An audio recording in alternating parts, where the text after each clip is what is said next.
In today's video, let's see the legal requirements to maintain construction drawings maintained on board and ashore. The information in this video is sourced from SOLAS, Chapter 2.1 under Regulation 3-7 Construction Drawings Maintained on Board and Ashore. A set of as-built construction drawings and other plans showing any subsequent structural alterations shall be kept on board a ship constructed on or after January 1, 2007. An additional set of such drawings shall be kept ashore by the company. Now let's look at the list of as-built construction drawings to be maintained on board the ship and ashore. First is the main plans. Next is the steel plans.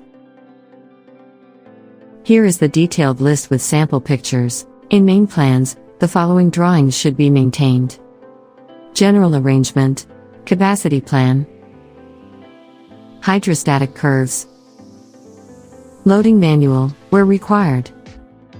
In steel plan, the following drawings should be maintained: midship section, scantling plan, decks, shell expansion, transverse bulkheads, rudder and rudder stock, cargo hatch covers, when applicable. Finally, bilge ballast and cargo piping diagrams will also be maintained. Hope you liked this video. If you have any questions or comments, drop it in comment box. Subscribe to MarinAura for more such videos.